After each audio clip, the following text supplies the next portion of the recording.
हाँ जी, this is the second part of the video, unit 2 chapter 3 आपका parliament and the making of the laws.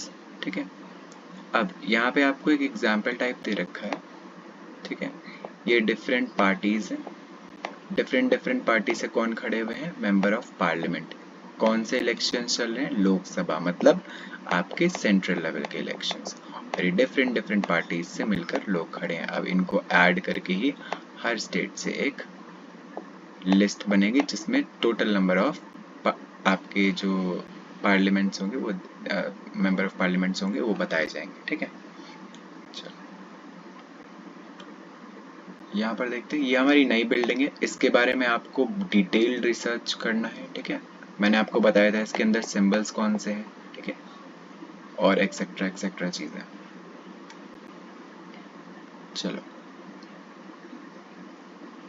अब हम बात करें कि हम जो इंडिया है, इंडिया क्या फॉलो करती है। हमने पिछली वीडियो में भी देखा, डेमोक्रेसी फॉलो करती है। डेमोक्रेसी मतलब to the people, government that is to the people, by the people and for the people, मतलब सारे लोगों के हित में काम करे जो गवर्नमेंट, हेल्प करे गवर्नमेंट, इनके ही डिसीजंस ले, इनके चीज़ों को, जैसे रिलीजन हो गया या फिर आपकी बाकी चीज़ों को ध्यान में रखते हुए, उसे हम क्या बोलते हैं, डेमोक्रेटिक गवर्नमेंट बोलते हैं। ठीक है, हमारी रिप्रेजेंटेटिव फॉर्म ऑफ गवर्नमेंट है, representative form of democratic government है। ठीक है, इसका मतलब क्या होता है, हम ऐसी डेमोक्रेसी फॉलो करते हैं जिसमें हम खुद का क्या चुनते हैं, रिप्रेजेंटेटिव चुनते हैं। ठीक है, अब आइडियाज ऑफ पार्टिसिपेशन और डिसीजन मेकिंग में हम लोग काम कर सकें, इसलिए हमारे सारे जो सिटीजन्स हैं उनका कंसेंट, मतलब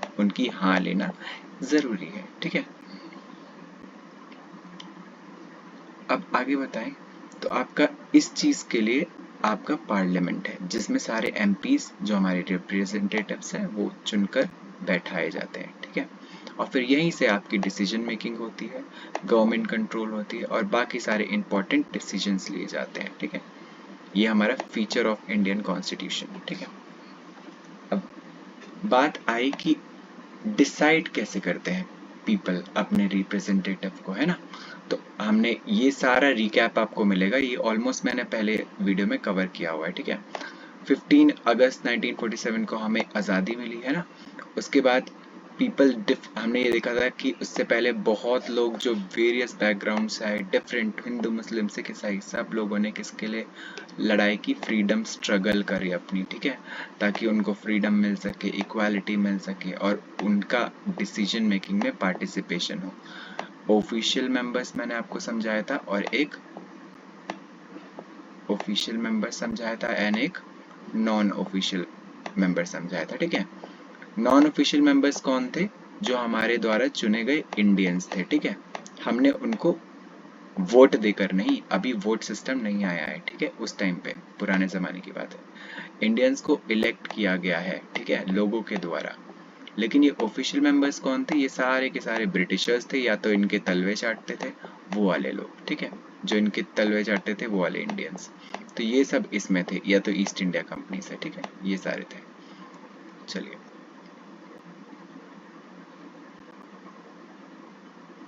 अब धीरे धीरे क्या होने लगा, जो ब्रिटिश गवर्नमेंट अपने डिसीजंस ले रही थी ना, उनको लोग क्या करने लगे, क्रिटिसाइज करने लगे।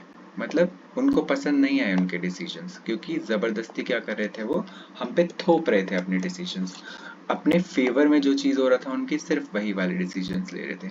इसीलिए हमारी फ्रीडम स्ट्रगल्स भी हुई, फ्रीडम मूवमेंट्स भी हुई।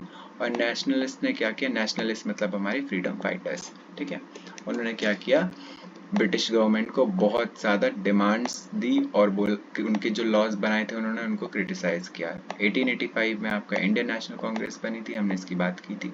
फिर उसमें इंडियंस का इंक्लूजन हुआ किसके through, government of India act के थ्रू, 1909 में पास किया गया था। ठीक है, एक्ट, लॉ एंड बिल में क्या डिफरेंस है मैंने आपको समझा दिया था पिछली वीडियो में।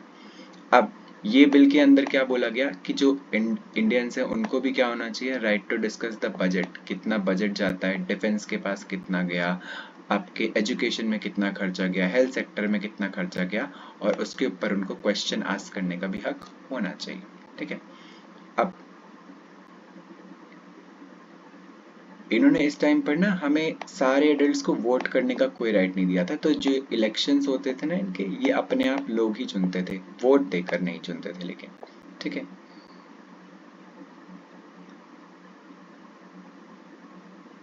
आगे बात की है इन्होंने, पीपल नीड्स और डिमांड्स को दिमाग में रखते हुए गवर्नमेंट फॉर्म होती है। ठीक है। और बाद में इसमें चेंजेस लाए जाते हैं और यूनिवर्सल एडल्ट फ्रेंचाइज हमारे इंट्रोड्यूस किया जाता है। मतलब 18 साल के ऊपर जो भी लोग हैं वो राइट टू वोट रखते हैं, मतलब उनको वोट देने का अधिकार बिल्कुल है, ज़बरदस्ती नहीं है, लेकिन वो अपनी मर्जी से वोट दे सकते हैं। यहाँ पे एक इलेक्टर मतलब जो वोट देने जा रहा है ईवीएम मशीन के थ्रू, उसको दिखाया गया है। ठीक है, इस फोटो में।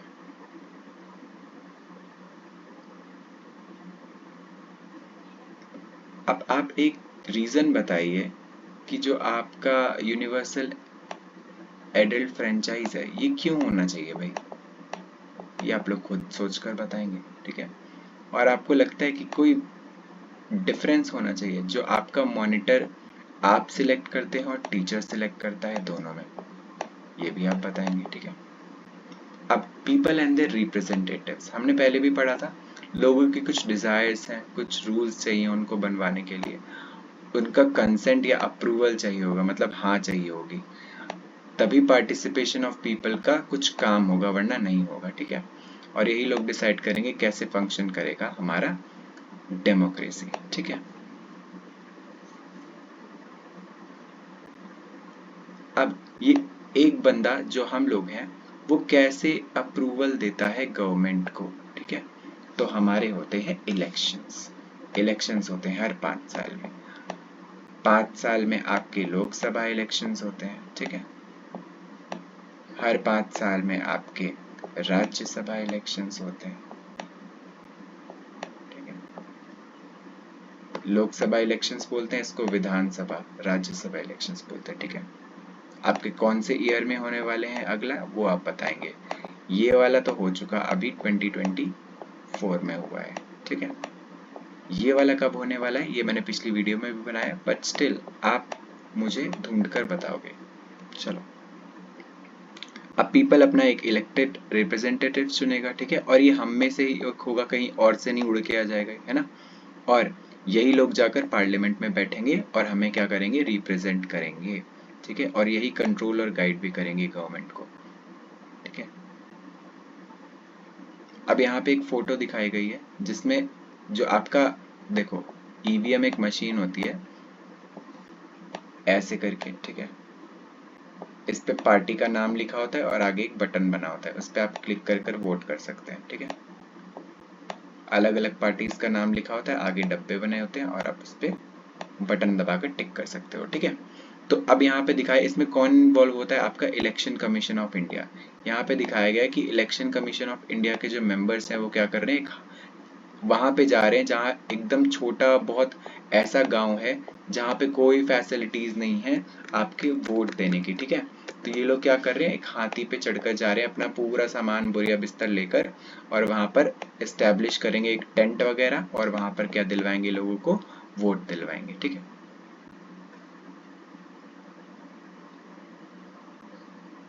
लेवल्स ऑफ गवर्नमेंट मैंने बता दिया आपको, फेडरल स्ट्रक्चर है हमारा, मतलब पावर्स जो है वो क्या है, डिवाइडेड है। ठीक है। तो किसी एक बंदे के हाथ में पावर नहीं है, बटी है पावर्स बहुत लोगों के पास। ठीक है। 3 लेवल्स पे बटी है, वो हमने देखा था। अब बाकी क्वेश्चंस आप करेंगे, मैं आपको ये दो बता देता हूँ। ठीक है। अब इसमें बोला है कि नीचे लिस्ट देखिए, और इसमें स्टेट गवर्नमेंट का क्या काम है, सेंट्रल गवर्नमेंट का क्या काम है। मैंने आपको 3 लिस्ट पढ़ाई थी, एक थी स्टेट लिस्ट, एक थी यूनियन लिस्ट जिसे हम सेंट्रल लिस्ट भी कहते हैं। ठीक है। और एक लिस्ट कौन सी थी, कॉन्करेंट लिस्ट थी, जिसमें स्टेट गवर्नमेंट और सेंट्रल गवर्नमेंट एक साथ डिसीजन लेते हैं, है ना। तो अब यहाँ पे बोला गया है कि अगर डिसीजन लेना है कि इंडियन गवर्नमेंट पीसफुल रिलेशंस, ये किस लेवल की बात हो रही है, इंटरनेशनल रिलेशन की बात हो रही है, कि इंडिया और चाइना की पट्टी रहे, तो ये वाली रिलेशंस कि कौन डिसीजन लेगा, सेंट्रल गवर्नमेंट लेगी। ठीक है। अब नीचे बोला गया है मध्य प्रदेश में क्लास 8 के जो बोर्ड्स हैं वो खत्म करवाने हैं, ठीक है, डिसकंटिन्यू करवाने हैं। तो इसका डिसीजन कौन लेगा? ऑब्वियसली स्टेट बोर्ड लेगा, तो मतलब स्टेट गवर्नमेंट इसका डिसीजन लेगी। थर्ड में सी पार्ट में बोला गया है introduction of new train connection between Ajmer and Mysore. तो अजमेर और मैसूर, पहली बात तो तुम इसे मैप पे देखोगे दोनों सिटीज को, ठीक है, इन दोनों को कनेक्ट करने के लिए डिसीजन जो लेगी वो सेंट्रल गवर्नमेंट लेगी, ठीक है। अब 1000 रुपए का नया नोट निकालना है। 1000 रुपए का नया नोट आपका आरबीआई के थ्रू निकलेगा। आरबीआई एक सेंट्रल बैंक है, तो मतलब कौन लेगा डिसीजन? सेंट्रल गवर्नमेंट लेगी, ठीक है। अब यहाँ पे आपको universal adult franchise, MLA, representative, directly, इनको फिल करना है इन लाइनों में, ठीक है। चलिए फिल करते हैं। Democratic government in our times are usually referred to as representative democracies. बिल्कुल सही बात है, हम रिप्रेजेंटेटिव चुनते हैं। In representative democracies people do not participate dash but, ठीक है, मतलब people do not participate, people directly participate नहीं करते लेकिन अपना क्या चुनते हैं? रिप्रेजेंटेटिव चुनते हैं। तो यहाँ पर आएगा आपका डायरेक्टली, मैंने डी लिख दिया है, ठीक है, directly, but instead choose there what? Representative, ठीक है, आपके रिप्रेजेंटेटिव चुनते हैं। वो डायरेक्टली खुद नहीं बन जाते रिप्रेजेंटेटिव, रिप्रेजेंटेटिव को चुनते हैं थ्रू एन इलेक्शन प्रोसेस। कितने साल का होता है? 5 साल का, ठीक है। These dash meet and make decisions, ठीक है। These MLAs मतलब आपके these MLAs, ठीक है, मेंबर ऑफ लेजिस्लेटिव असेंबली। यहाँ पे MPs की बात नहीं हुई है। MPs किस लेवल पे होते हैं? सेंट्रल लेवल पे। MLA आपके स्टेट लेवल गवर्नमेंट के होते हैं, ठीक है। स्टेट इलेक्शंस जब होते हैं उसमें आपके MLA माने जाते हैं। सेंट्रल लेवल का जब इलेक्शन होता है तब आपके MPs माने जाते हैं, ये याद रखना बस, ठीक है। आपका MLA आएगा, meet and make decisions for the entire population, ये डिसीजन बनाते हैं पूरी पॉपुलेशन के लिए। These days a government can not call itself democratic unless it allows what it is known as, ठीक है। अब जब तक वो अलाउ ना करे किस चीज को? यूनिवर्सल एडल्ट फ्रेंचाइज, जो क्या बोलता है एडल्ट्स को क्या है? राइट टू वोट, ठीक है। यही आपको फिल इन द ब्लैंक्स में भरना है, बाकी क्वेश्चंस आप खुद करके करेंगे। ये नई बिल्डिंग है, इसके बारे में आपको जानना है, इसके इंटीरियर्स दिखा रखे हैं कुछ, ठीक है। चलो, अब रोल ऑफ पार्लियामेंट। पार्लियामेंट पहली बात तो किस चीजों से मिलके बनी होती है? तो पार्लियामेंट के मैंने आपको 3 लेग्स बताए थे, ठीक है। पार्लियामेंट में कौन कौन आता है? आपका लोकसभा आ गया, ठीक है, आपका प्रेसिडेंट आ गया, ठीक है, और कौन आ गया? आपका राज्यसभा भी, ठीक है। तो ये 3 चीजें आती हैं आपके पार्लियामेंट में, ठीक है।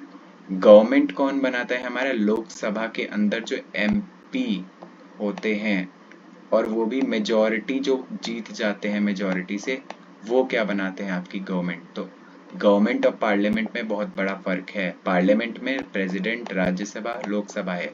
गवर्नमेंट का मतलब क्या हुआ? लोकसभा के अंदर जो MPs हैं, और MPs कौन से वाले? जो 272 से ऊपर सीट्स गेन करेंगे, ठीक है। क्यों? क्योंकि जीतने के लिए 272 सीट्स चाहिए, तब वो जाकर क्या बनाएंगे? गवर्नमेंट बनाएंगे। यहीं पे एग्जीक्यूटिव का मतलब समझ लो।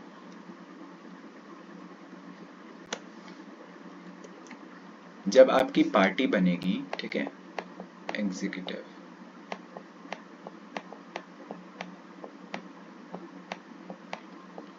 गवर्नमेंट का दूसरा नाम लेजिस्लेचर भी है, ठीक है।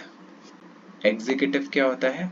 एग्जीक्यूटिव में आपकी ये बॉडीज आती हैं, कौन सी? एक तो प्राइम मिनिस्टर, मेन बॉडीज, ठीक है। जैसे आपके जो MPs हो गए, MPs से क्या बनी? आपकी मिलाकर सरकार बनी, है ना, सरकार बनी यानी सेंट्रल गवर्नमेंट बनी। अब इस सेंट्रल गवर्नमेंट में कुछ लीडर्स चुने जाएंगे जो लॉज हमारे लिए बनाएंगे, ठीक है। PM हो गया, प्राइम मिनिस्टर, जो लीडर होगा ऑफ द नेशन, ठीक है। प्लस इसके कुछ कैबिनेट मिनिस्टर्स होंगे, COM, कैबिनेट मिनिस्टर्स, ठीक है। काउंसिल ऑफ मिनिस्टर्स भी बोलते हैं इसको, कैबिनेट मिनिस्टर्स भी बोलते हैं, सेम बात है, ठीक है। कैबिनेट मिनिस्ट्री में कौन कौन आता है, जैसे अगर मुझे डिफेंस का मंत्रालय देना है तो मैंने किसी को दे दिया। फिर एक मंत्रालय है विमेन एंड चाइल्ड केयर का, वो मुझे किसी को सौंपना है। एक रेलवे का मंत्रालय है कि आप रोड बनवाइए, रेलवेज बनवाइए, ठीक है, ट्रांसपोर्ट सिस्टम बढ़ाइए। एक हो गया आपका हेल्थ सेक्टर के लिए है ना मंत्रालय, तो इसके लिए मैं बांट दूंगा। तो ये काउंसिल ऑफ मिनिस्टर्स और पीएम मिलकर क्या बनाते हैं, एग्जीक्यूटिव बॉडीज बनाते हैं। एग्जीक्यूटिव बॉडीज इन्हें इसलिए बोला जाता है क्योंकि सबसे ज्यादा इनका रोल होता है काम करने में, ठीक है। यहीं पे लिखा हुआ है आपका सारा 1947 के बाद क्या हुआ ये सब हमने पढ़ रखा है। 5 ईयर्स में इलेक्शंस होते हैं, ठीक है। ये कॉन्स्टिट्यूएंसीज का मतलब क्या है, ये मैंने आपको पिछली वीडियो में भी समझाया था। अब आपका काम ये है पता करना कि सबसे ज्यादा कॉन्स्टिट्यूएंसीज किसके पास हैं in case of state elections and in case of central elections, ठीक है। दोनों में वैसे यूपी का नाम मिलेगा। चलो, यहाँ पे आपको एक डेटा दे रखा है 2019 के इलेक्शंस का, ठीक है। लोकसभा जो कौन से नंबर पे था, 17th इलेक्शन था लोकसभा का, ठीक है। मई 2019 की बात दे रखी है। अब बीजेपी गवर्नमेंट के पास कितनी सीट हो गई थी, 303, ठीक है। तो ये 272 से क्या है, ऊपर है, ठीक है। 272 से ऊपर है, मतलब ये आराम से इन्होंने गवर्नमेंट बना ली, इनको किसी के साथ गठबंधन नहीं करना पड़ा।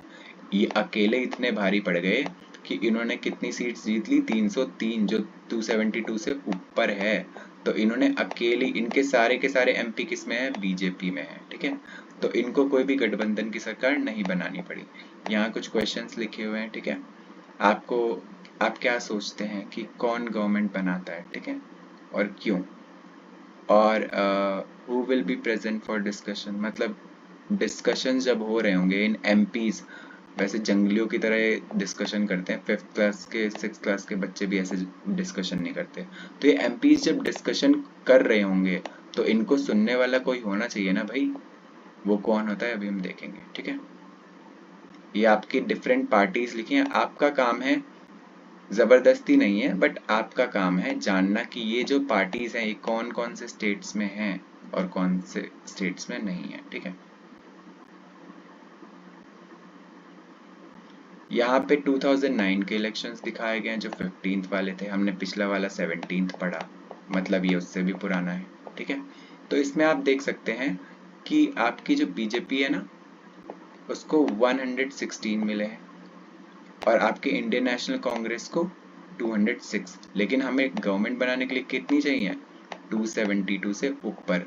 तो देखो ज्यादा सीट्स इंडियन नेशनल कांग्रेस के पास है, तो ये क्या करेगी, और सरकारों की सीट्स मिलाएगी, ठीक है। अब जरूरी नहीं कि जो मैंने सर्कल किया है वही हो सरकारें, और जिससे भी इसने अलायंस बनाया है या कोलिशन गवर्नमेंट बनाई है वो आप देख लेना, ठीक है। तो 206 में मुझे और क्या ऐड करना पड़ेगा, तो आपकी 66 सीट्स और ऐड करनी पड़ेंगी, तब जाके क्या होगा, ये 272 सीट्स होंगी। तो मुझे और पार्टीज को बुलाना पड़ेगा, भाई आजा मेरी पार्टी में घुस जा, ठीक है। और ताकि हम मिलकर क्या बनाएंगे, एक कोलिशन गवर्नमेंट। अब देखो कोलिशन गवर्नमेंट हमेशा सक्सेसफुल नहीं होती, ज्यादातर केसेस में गिर ही जाती है। गिर जाती है का मतलब क्या होता है, आपके ना आपस में तालमेल नहीं बैठता इनका, कोई कुछ और कह रहा है, कोई कुछ और कह रहा है। सपोज करो इंडियन नेशनल कांग्रेस कुछ और बोल रही है और ये कुछ और बोल रहे हैं, तो इससे क्या होता है, खतरा रहता है सरकार टूटने का, गिरने का, ठीक है। तो इसलिए कोलिशन गवर्नमेंट आपकी ज्यादा नहीं चलती। लेकिन आप जो यहाँ पर देख रहे हैं 303 सीट्स हैं, इसमें पूरे बीजेपी वाले हैं, तो बीजेपी वाले बीजेपी वालों को क्रिटिसाइज नहीं करेंगे भाई, वो बोलेंगे जो बोल रहे हैं सही है, ठीक है। लेकिन जैसे ही और लोग जुड़ेंगे, वो कहाँ कहाँ से आ रहे हैं, डिफरेंट बिरादरी से आ रहे हैं, तो आपका क्या करेंगे, क्रिटिसाइज करेंगे। क्योंकि पहली बात तो डिफरेंट बिरादरी से आ रहे हैं, तो उनके कुछ रिलीजियस सेंटिमेंट्स होंगे, ठीक है, रिलीजियस सेंटिमेंट्स भी होंगे उस जमीन से जुड़े हुए, तो वो क्रिटिसाइज कर सकते हैं, ठीक है। अब यहीं पे आपको सारा एक्सप्लेनेशन दे रखा है, एग्जीक्यूटिव, ये 272 सीट्स है, लोकसभा में आपकी 543 सीट्स होती हैं, ये सब आप देखना, ठीक है। मैंने ऑलरेडी पढ़ा चुका है इसके बारे में। यहाँ पे आपको देखो, आपने दिल्ली में रहकर सेंट्रल सेक्रेटरीट में गए होगे, ठीक है। वहां पे एक होता है नॉर्थ ब्लॉक, एक होता है साउथ ब्लॉक। अभी जैसे मैंने आपको बोला जो मिनिस्ट्रीज हैं, ठीक है, जैसे हेल्थ मिनिस्ट्री, डिफेंस मिनिस्ट्री, ये सब है कहाँ, ये इन्हीं में आती है, नॉर्थ एंड साउथ ब्लॉक में, ठीक है। तो आपकी नॉर्थ ब्लॉक में कौन सी आती है, साउथ ब्लॉक में कौन सी आती है, ये मैं बता देता हूँ आपको, ठीक है। यहाँ पे आपको लेफ्ट में दिख रहा है, लेफ्ट में क्या दिख रहा है, साउथ ब्लॉक, मतलब ये वाला लेफ्ट में दिख रहा है आपको साउथ ब्लॉक, ठीक है। इसको एल लिख दो, इसको आर लिख दो। लेफ्ट में आपको साउथ ब्लॉक दिख रहा है, इसमें क्या क्या होता है, पीएमओ, ठीक है, प्राइम मिनिस्टर का ऑफिस होता है यहाँ पर, और डिफेंस मिनिस्ट्री होती है, और मिनिस्ट्री ऑफ एक्सटर्नल अफेयर्स, ठीक है। नॉर्थ ब्लॉक जो आपको राइट साइड पर दिख रहा है, उसमें क्या होती है, मिनिस्ट्री ऑफ फाइनेंस, पैसे वाली बातें, मिनिस्ट्री ऑफ होम अफेयर्स, ठीक है, ये होती है, ठीक है। और भी बाकी मिनिस्ट्रीज होती हैं, सबका नाम नहीं लिखा हुआ है। चलो, राज्यसभा की अगर मैं बात करूं तो राज्यसभा ना स्टेट्स को रिप्रेजेंट करता है। वो किसको, लोकसभा किसको कर रहा था, हाउस ऑफ पीपल, मतलब आपके पूरे कंट्री लेवल पे रिप्रेजेंट कर रहा था, लेकिन ये स्टेट्स को रिप्रेजेंट करती है, ठीक है, राज्यसभा आपकी। अब देखो, कुछ होते हैं बिल्स जिसमें दोनों में पास होना जरूरी होता है, ठीक है, जैसे लोकसभा में इंट्रोड्यूस हुआ बिल, फिर गया राज्यसभा में, ठीक है, फिर इसको प्रेसिडेंट ने हाँ बोला, तब जाकर ये क्या बना, एक्ट बना, फिर जब ये पूरी इंडिया में फैला, तब जाकर क्या बना, ये लॉ बना, ठीक है। अब कई बिल होते हैं जिसमें राज्यसभा की रिक्वायरमेंट नहीं होती, जैसे आपके मनी बिल हो गए, ठीक है।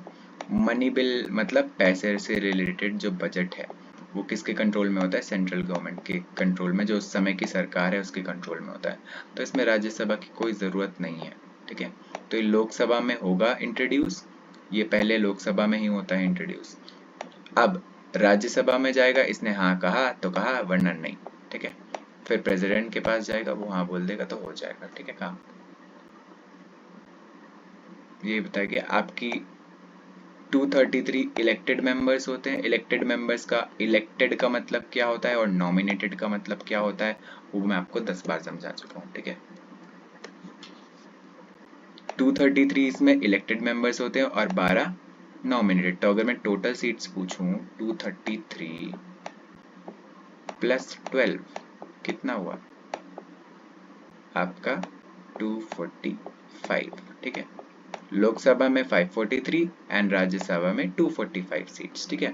इसमें भी अगर मैं डिस्ट्रीब्यूशन करूं तो 233 जो है वो स्टेट इलेक्शंस के थ्रू चुनकर आए हैं, ठीक है। आपके जो MLAs हो गए वो यहाँ पर आते हैं, ठीक है। MPs किस में आते हैं, आपके पार्लियामेंट वाले, सॉरी पार्लियामेंट में नहीं, आपके मेंबर ऑफ पार्लियामेंट में, ठीक है, और या फिर लोकसभा जिसे बोलते हैं। इसमें कौन आते हैं, MLAs आते हैं, ठीक है, जो आपकी लेजिस्लेटिव असेंबलीज या फिर स्टेट असेंबलीज समझ लो। इसमें 12 मेंबर्स नॉमिनेटेड होते हैं, किसके द्वारा, प्रेसिडेंट के द्वारा। ये 12 मेंबर्स होते कौन कौन है, देखो, ये कोई साइंटिस्ट हो सकता है जिसने बहुत अच्छी डेवलपमेंट करी हो कंट्री पे, या तो कोई टीचर हो सकता है जिसने बहुत अच्छी रिकॉग्निशन पाई हो, है ना, या तो कोई फेमस डांसर या फिर बॉलीवुड स्टार्स हो सकते हैं, कोई भी हो सकता है इसमें से, वो प्रेसिडेंट का काम है चुनना, ठीक है। अब क्वेश्चन आवर क्या होता है, आपका 0 आवर क्या होता है, ये सब मैंने आपको समझाया था, तो पिछली वीडियो मत भूलना देखना, ठीक है। यहाँ पे ओपोजिशन पार्टी का भी अच्छा रोल होता है, क्यों, क्योंकि वो बता सकती है हेल्दी कॉन्वर्सेशंस कि आपकी ये जो है इसमें थोड़ी मिस्टेक्स हैं जो आपने बिल पास करने का चाहा है, जो आप नया रूल बनाने की सोच रहे हैं इसमें ये खामियां हैं, तो इसलिए ओपोजिशन पार्टी का भी होना जरूरी है। अब यहाँ पे क्वेश्चन पूछा गया है, अनस्टार्ड क्वेश्चन, मैंने बताया था पिछली वीडियो में, है ना, ये आप सब पढ़ना, उसका जवाब दिया गया है। मैंने बताया था आपको, कई आप रिटन फॉर्म में पूछते हैं, कई ओरली पूछते हैं, उसका आंसर कैसे मिलता है, ठीक है।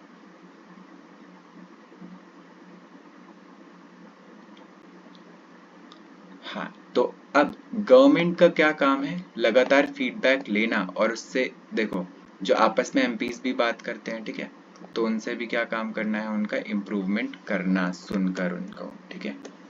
अब फाइनेंसेस की बात करें तो इसमें पार्लियामेंट का अप्रूवल चाहिए होगा, ठीक है। एमपीज की बात करें, रिप्रेजेंटेटिव, तो हमें कंट्रोल, गाइड, इन्फॉर्म करते हैं, ठीक है। अब ये किसको रिप्रेजेंट कर रहे हैं? इंडियन डेमोक्रेसी को रिप्रेजेंट कर रहे हैं। एक चीज,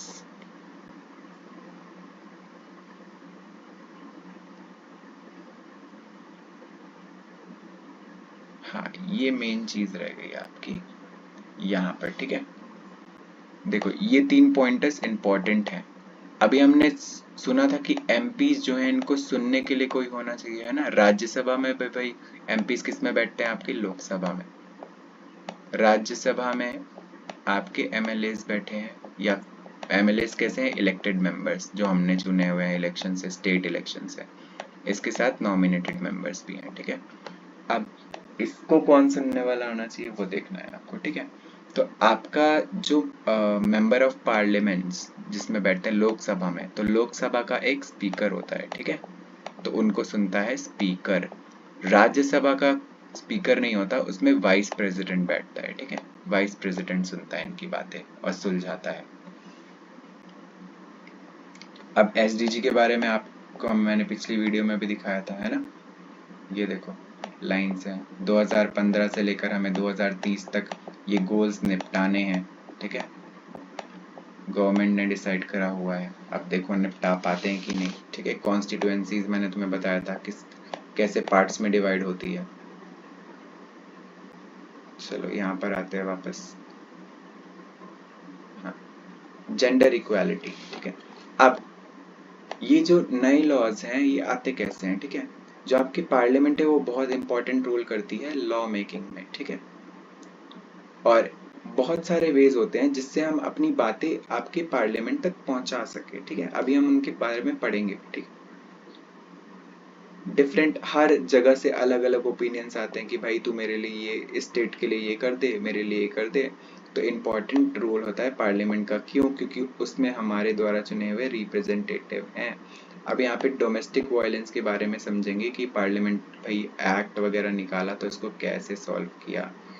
ये क्वेश्चंस आप पढ़कर सॉल्व करने की कोशिश करेंगे, ठीक है।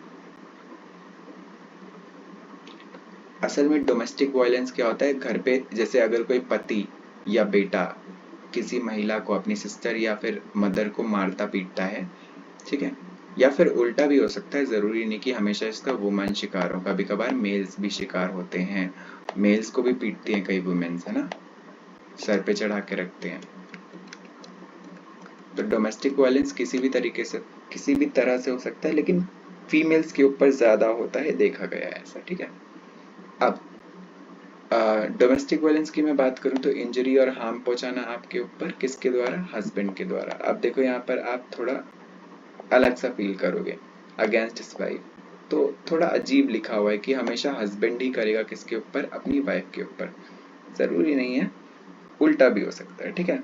अब ये जो इसके ऊपर हार्म करेगा वो कैसे करेगा? उसको या मार पीट सकता है फिजिकली, ठीक है, या तो उसको इमोशनली अब्यूज, मतलब गाली वगैरह से उसको इमोशनल कर सकता है, ठीक है। या तो आ, उसको मार सकता है, कोड़े मार सकता है, या फिर गंदी तरीके से सेक्सुअली उसको हैरेस कर सकता है ना। इकोनॉमिक भी अब्यूज कर सकता है। तो इस तरीके से डोमेस्टिक वायलेंस हो सकता है, ठीक है। डोमेस्टिक का मतलब क्या होता है? घरेलू, और वायलेंस मतलब आपका हिंसा, ठीक है। तो घरेलू हिंसा को ही डोमेस्टिक वायलेंस कहते हैं।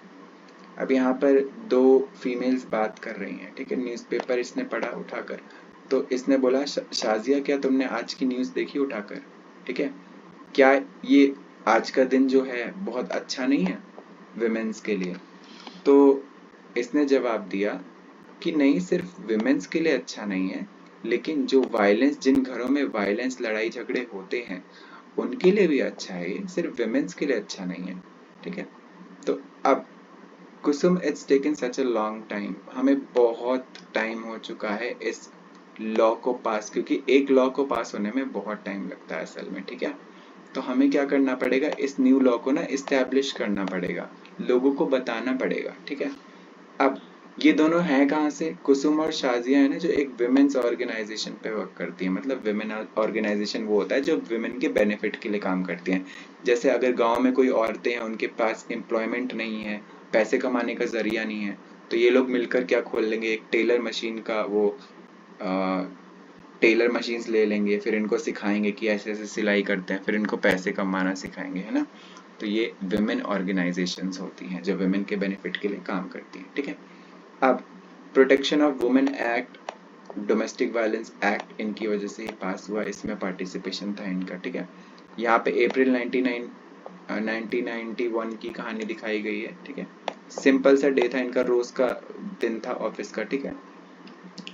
तो यहाँ पे एक महिला होती है, वो बोलती है कि मुझे एक एडवाइस चाहिए, मेरा हस्बैंड मुझे रोज मारता है, ठीक है, और मैं उसकी वजह से बहुत शर्मिंदा महसूस करती हूँ क्योंकि मेरे शरीर पे बहुत निशान पड़ जाते हैं।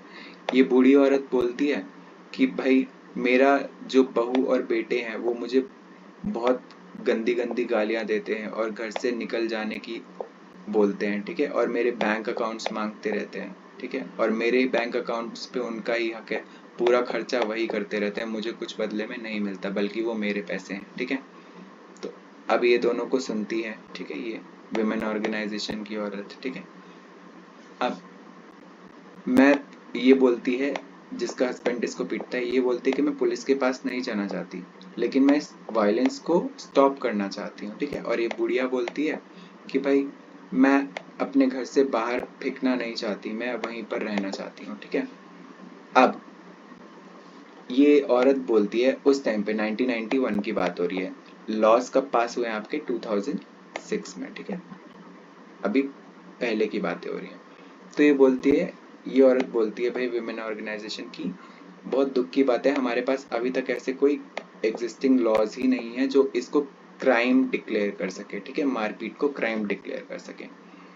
तो अब इन्होंने क्या किया, अपने एक जैसे अगर मैं एक सभा बुला लूं और इसमें लोगों को जागरूक करूं कि देखो अगर आपको मारपीट नहीं करना चाहिए, ये नहीं करना चाहिए, वो नहीं करना चाहिए, तो इसने ये किया, ठीक है, बातें फैलाई, औरतों के बीच फैलाई कि आपको सहना नहीं चाहिए, है ना।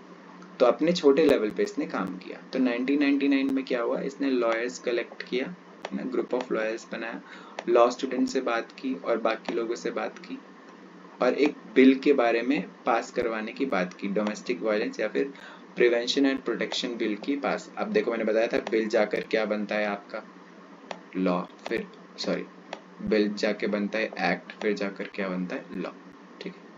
अब इनको डेफिनेशन ऑफ डोमेस्टिक वायलेंस समझाएगी, तो सारी चीजों को फैक्टर को दिमाग में रखते हुए इस केस को फाइल किया गया कि एक बिल पास करा जाए।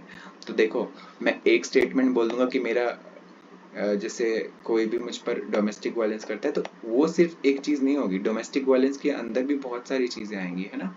जैसे पैसे ले लेता है, छीन लेता है, दारू पीता है उससे जाके, है ना, तो बहुत सारी चीजें आएंगी, एक चीज नहीं। तो बैठ कर डिस्कशन करना पड़ेगा प्रॉपरली, ठीक है।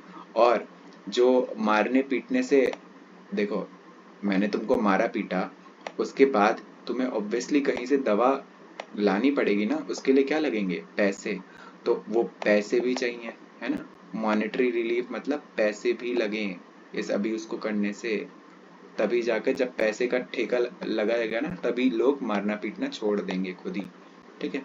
अब बहुत सारी मीटिंग्स हुई इसको रिगार्डिंग, ठीक है, और पार्लियामेंट में ये लॉ इंट्रोड्यूस किया गया, किसके थ्रू किया गया, आपके मीडिया के थ्रू, ठीक है। मीडिया से ही हम अपनी बातें पार्लियामेंट में पहुंचाते हैं। अब देखो हम कहीं पे भीड़ इकट्ठा कर दें, और जैसे अभी आप कोलकाता रेप केस में देख रहे हैं क्या हो रहा है, भीड़ इकट्ठा हो गई है ना, बहुत ज्यादा भीड़ इकट्ठा हो गई है, और वो लोग भर भर के प्रोटेस्ट कर रहे हैं। तो इससे बात कहाँ पहुंच रही है, हमारे पार्लियामेंट में पहुंच रही है, लोगों को सुन रहे हैं हमारे द्वारा इलेक्टेड मेंबर्स, फिर जाकर उन्होंने लॉ पास करना है कि कैसे प्रोटेक्शन प्रोवाइड करी जाए हॉस्पिटल प्रेमिसेस में, ठीक है। अब ये फाइनली बिल जो है वो पास हुआ 2002 में, ठीक है। उसके बाद क्या बना, ये एक्ट बना होगा आपका, फिर उसके बाद लॉ बना होगा, ठीक है। तो इसके लिए बहुत कमेटियाज बैठी, ये सब आप पढ़ना, ठीक है। अब ये पहला लॉ था जो वुमेन राइट्स के बारे में बात करता है, ठीक है, वायलेंस फ्री घर मिले उनको, ठीक है। अब इसके बारे में कोई पूछ रहा है भाई ये लॉ है क्या, है ना। अब ये किस किस जनता को टारगेट करता है, विमेन को, मदर को, वाइफ्स को, डॉटर्स को, सिस्टर्स को, सबको प्रोटेक्ट करता है ये, ठीक है। ये आपका दिखा रहे हैं कि ये प्रेस कॉन्फ्रेंस कंटिन्यू रहती है, इसमें ये बातें शेयर करते हैं, ठीक है। तो अब इनकी नई जर्नी बिगिन हुई और अब गवर्नमेंट ने इंश्योर किया कि इस चीज़ को इम्प्लीमेंट किया जाए और लागू किया जाए, तभी ये क्या बन जाएगा आपका लॉ, एक्ट से क्या बनेगा लॉ, ठीक है। तो आप क्या सोचते हैं डोमेस्टिक वायलेंस के बारे में, और इसकी वजह से कौन से 2 राइट्स जो है उल्लंघन होते हैं? बाकी सारी चीज़ें आप पढ़कर खुद ही पता करिए, ठीक है। अब यहाँ पे आपको एक बुक दिख रही है, ठीक है। जो वुमेन डोमेस्टिक वायलेंस सहती हैं या अब्यूज सहती हैं उनको विक्टिम्स की तरह देखा जाता है, ठीक है। और वुमेन की स्ट्रगल बहुत ज़्यादा डिफरेंट वेज में हर सिचुएशन में अलग होती है, ठीक है। इसलिए मोर एक्यूरेटली उनको विक्टिम्स ही बोला जाता है, ठीक है। मोर एक्यूरेटली उन्हें कई लोग बोलते हैं, देखो कई लोग बोलते हैं वो सर्वाइवर से मतलब सर्वाइव कर रही हैं, ठीक है, लेकिन असल में वो विक्टिम केस भी बन जाती है। सर्वाइवर्स और विक्टिम में क्या डिफरेंस है? सर्वाइवर मतलब होता है सहना, अगर मैं बोलूँ मैं तुम्हें लगातार बेल्ट से मार रहा हूँ तो उसका मतलब है तुम सह रहे हो। विक्टिम मतलब जबरदस्ती उस चीज का मतलब आदत डाल लेना कि अब तो मारना ही है भाई, इसको मारने दे, ठीक है। सर्वाइवर आप क्या करते हो, अपने आप को बचाते हो उस मारने से, ठीक है, बाद में सर्वाइव करते हो, ठीक है। अब यहाँ पे आपको एक चीज बताई गई है राइट्स के बारे में, ठीक है। तो इंडियन नेशनलिस्ट थे, उन्होंने बहुत क्रिटिसाइज किया था जो हमारे नहीं, जो ब्रिटिशर्स थे हमारे ऊपर क्या करते थे, लॉ जब उनका जबरदस्ती लगाते थे, ठीक है। यहाँ पर दिखाया गया है एक अफ्रीकन अमेरिकन वुमेन थी, ठीक है, उनको सीट नहीं दी जा रही थी, ठीक है, क्योंकि वहां पर वाइट मैन बैठा हुआ था, ठीक है। वाइट मैन मतलब सफेद आदमी, आपका ब्रिटिशर या फिर जो भी होगा, ठीक है। रोसा पार्क करके थी 1995 में, ठीक है, उनको सीट नहीं दी गई वाइट मैन के द्वारा, तो उसने क्या किया, सिविल राइट्स मूवमेंट चलाया और बाद में जाके क्या बना वो सिविल राइट्स एक्ट 1964, जिसके बाद यहाँ पर फोटो में दिख रहा है वो बैठी हुई है, ठीक है। अब यहाँ पे बताया गया है कि हमने पूरे ऊपर वाले एग्जाम्पल्स में देखा कि हर स्टेज पर ना हमें क्या चाहिए होती है, एक वॉइस चाहिए होती है जो कहाँ तक पहुंचे, हमारे द्वारा इलेक्टेड रिप्रेजेंटेटिव तक पहुंचे। और ये वॉइस होगी कौन, ठीक, ये वॉइस होंगी आपकी टीवी की रिपोर्ट्स, न्यूज़पेपर के एडिटोरियल्स, ठीक है, आपके न्यूज़पेपर होंगे, रेडियो होंगे, ठीक है। और जो लोकल मीटिंग्स होती हैं, जैसे अभी हमने इसमें देखा था, इस केस में लोकल मीटिंग्स कॉन्फ्रेंस हो रही थी, है ना। तो इससे हमारी बात कहाँ पहुंचती है, उन लोगों तक जो हमने चुने हुए हैं अपने पार्लियामेंट में बैठने के लिए, ठीक है। अनपॉपुलर एंड कंट्रोवर्शियल लॉस, ठीक है। अनपॉपुलर मतलब जो लोगों के बीच अच्छे चले नहीं, या तो वो कंट्रोवर्सी आकर हो गए, मतलब या तो लोगों को पसंद नहीं आया वो, या तो उसको लोगों ने बहुत क्रिटिसाइज किया, ठीक है। अब यहाँ पे दिखा रहा है एक अनपॉपुलर लॉ ना बहुत लोगों के द्वारा अनएक्सेप्टेबल होता है, मतलब लोग नहीं चाहते भाई हम इसको जिए। अब देखो सपोज करो अगर एक लॉ निकाल दिया गया, क्या लॉ ले, सपोज करो एक लॉ निकाल दिया गया कि हर किसी को, जैसे अगर तुम 10,000 कमाते हो तो 9,000 गवर्नमेंट को देने पड़ेंगे और 1,000 रखना पड़ेगा। अब तुम दिल्ली में रहते हो तो तुम्हारा क्या 10,000 में भी अगर 9,000 गवर्नमेंट ने ले लिया तो 1,000 में जी पाओगे? बिल्कुल नहीं जी पाओगे। तो इसको क्या करेंगे, जो पीपल हैं वो क्या करेंगे, क्रिटिसाइज करेंगे, बोलेंगे कि गवर्नमेंट जो है जिसको हमने चुना हुआ है वो क्या हो रहे हैं, हमसे हार्मफुल कर रहे हैं, हमें हार्म कर रहे हैं और अनफेयर हो रहे हैं हमसे, ठीक है। तो पीपल बिल्कुल क्रिटिसाइज भी कर सकते हैं उन लॉस को, ठीक है। और जो हमारी देखो ज्यादातर इंडियंस के पास है एक्सप्रेस करने का, बाकी जगह तो ऐसे रूल हैं कि आप अपने आप को एक्सप्रेस ही नहीं कर पाओगे, ठीक है। तो ये जबरदस्ती रिप्रेस नहीं कर सकते हमें, रिप्रेस मतलब दबाना, ये हम पे थोप नहीं सकते लॉस, ठीक है। क्यों? क्योंकि हमने इनको चुना है, ठीक है। तो इनको भी संभालने के लिए कौन है, कोर्ट है, ठीक है। अब यहाँ पे एक एग्जाम्पल दिया गया है कि एक लॉ पास किया गया था, अब यहाँ पे दिखाया गया है कि कैसे पार्लियामेंट को भी हम लोग क्रिटिसाइज कर सकते हैं, उनके द्वारा लॉज जो बनाए गए हैं उन्होंने, ठीक है। तो हॉकिंस कौन होते हैं, जो जैसे अगर किसी को तुमने देखा होगा ये बलून बेचने वाले जो स्ट्रीट वेंडर्स होते हैं ना, आपके एक जगह से दूसरी जगह घूमते रहते हैं, सर पे टोकरी लेकर सामान बेचते हैं, आपके बलून्स हो गया, बांसुरी हो गया, ये सब है ना। तो ये आपके हॉकिन्स होते हैं। और स्ट्रीट वेंडिंग इलीगल्स, ये आपके जो क्या बोलते हैं स्ट्रीट वेंडर्स वो होते हैं जो आपके जैसे छोले भटूरे ये सब ठेला वेला लगा रखा है, ठीक है, इन्हें स्ट्रीट वेंडर्स बोलते हैं। अब इसको गवर्नमेंट ने बोला भाई ये इलीगल है क्योंकि आप क्या खा रहे हैं, जो पब्लिक रोड है, ट्रांसपोर्ट है, वो खा रहे हैं, ठीक है।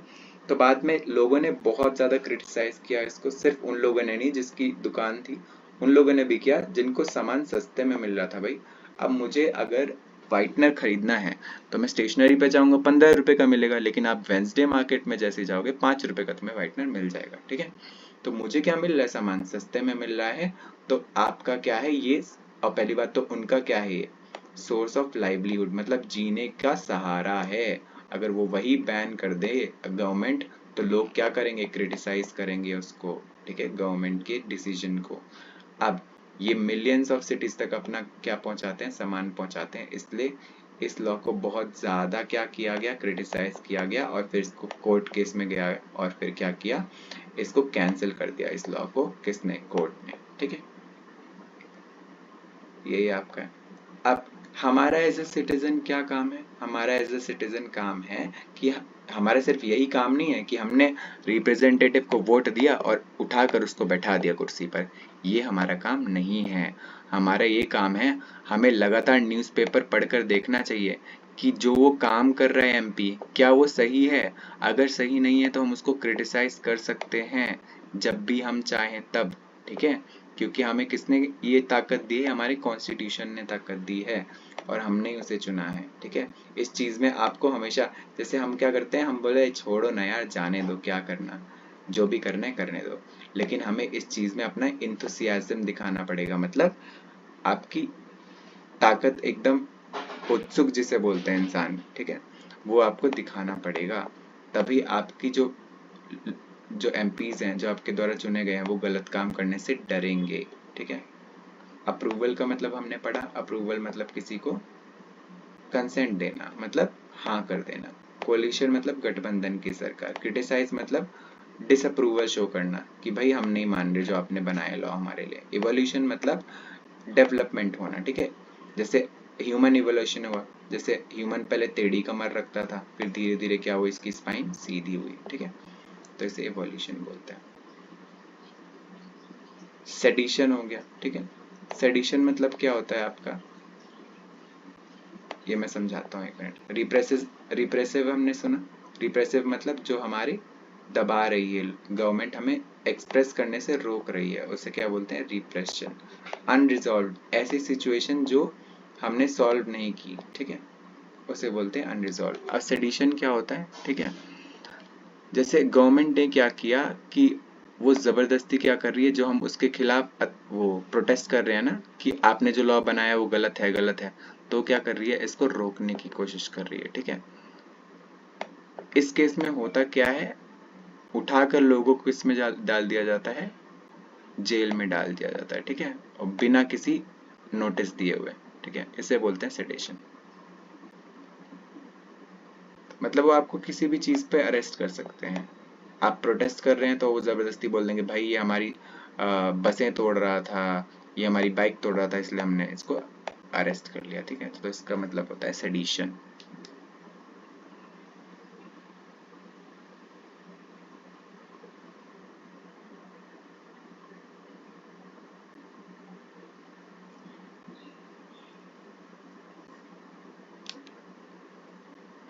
ठीक है, सिंपल सी बात है, सेडिशन आपका यही है कि आपका कोई स्पीच को कंडक्ट करना, ठीक है, जो पीपल को क्या करे, भड़का दे अगेंस्ट द अथॉरिटी, उसको सेडिशन कहते हैं। मतलब मैं सपोज करूं, मैं एक इंसान हूं, मैंने 100 लोगों को भड़का दिया, भाई ये जो काम कर रहा है एमपी वो बहुत गलत काम कर रहा है, इसके खिलाफ क्या कर दो, रिबेल कर दो, मतलब लड़ाई छेड़ दो, युद्ध छेड़ दो, ठीक है, तो उससे सेडिशन बोलते हैं। सिंपल, आपका ये चैप्टर यहीं पे खत्म होता है, ठीक है। इसको प्रॉपरली देखना और समझना, और जो भी ना समझ आए उसका डाउट्स आप क्लियरली पूछ सकते हैं।